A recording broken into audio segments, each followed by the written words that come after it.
Disebutkan dengan riwayat sahih dari Hamad bin Salamah, dari Sabit, dari Syahr bin Hausyab bahwa So'ab bin Jatsamah dan Auf bin Malik adalah dua orang yang dipersaudarakan. Suatu hari So'ab berkata kepada Auf, "Wahai saudaraku, siapapun di antara kita yang lebih dulu meninggal, ia harus datang kepada saudaranya dalam mimpi." Auf bertanya, "Apakah yang seperti ini bisa terjadi?" So'ab menjawab, "Ya, bisa." Ternyata So'ab yang lebih dulu meninggal dunia. Setelah itu, Auf mimpi, seperti halnya yang dialami orang yang sedang tidur. Seakan-akan So'ab datang menemuinya. Auf menceritakan bahwa ketika itu ia berkata, "Wahai saudaraku." So'ab menjawab, "Ya." Auf bertanya, "Apa yang terjadi pada dirimu?"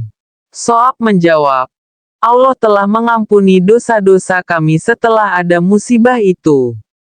Auf berkata, "Aku melihat ada cahaya hitam di leher So'ab. Karena itu, aku pun bertanya kepadanya, 'Wahai saudaraku, apa cahaya hitam itu?' So'ab menjawab, 'Aku pernah meminjam 10 dinar kepada seorang Yahudi. Di dalam sarung anak panahku terdapat 10 dinar. Maka, berikanlah uang itu kepada orang Yahudi tersebut. Ketahuilah wahai saudaraku, bahwa tidak ada kejadian di tengah keluargaku sepeninggalku, melainkan kabarnya sampai kepadaku. Termasuk kabar tentang seekor kucing kecil milikku yang mati beberapa waktu lalu. Ketahuilah, bahwa putriku akan meninggal dunia 6 hari lagi. Karena itu, berbuat baiklah kepadanya." Ketika terbangun pada pagi harinya, aku berkata kepada diriku sendiri, "Ini adalah kabar yang benar." Selanjutnya, aku menemui keluarganya yang menyambutku dengan ucapan, "Selamat datang wahai Auf. Beginikah yang engkau lakukan terhadap harta peninggalan saudaramu? Engkau tidak pernah menemui kami sejak sepeninggalnya." Aku memberi alasan seperti yang biasa dilakukan orang-orang. Pandanganku langsung tertuju pada sarung anak panah milik So'ab, lalu aku menurunkannya dan mengeluarkan isinya. Di dalamnya ada sebuah kantong yang berisi beberapa dinar. Lalu, aku pergi dengan membawa dinar itu kepada orang Yahudi tersebut.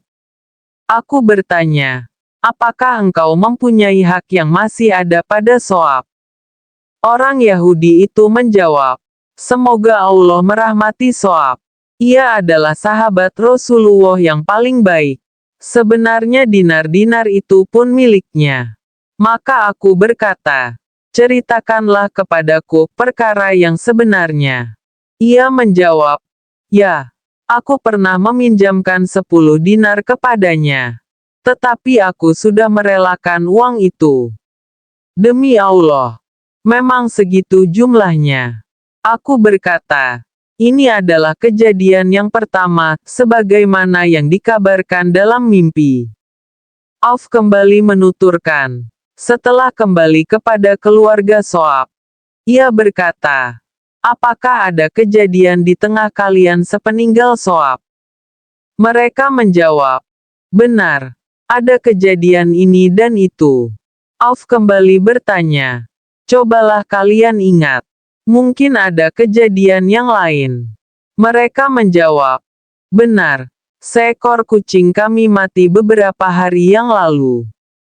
Auf berkata, "Ini adalah kejadian kedua sebagaimana yang dikabarkan dalam mimpi." Ia pun kembali bertanya, "Di mana putri saudaraku?" Mereka menjawab, "Ia sedang bermain."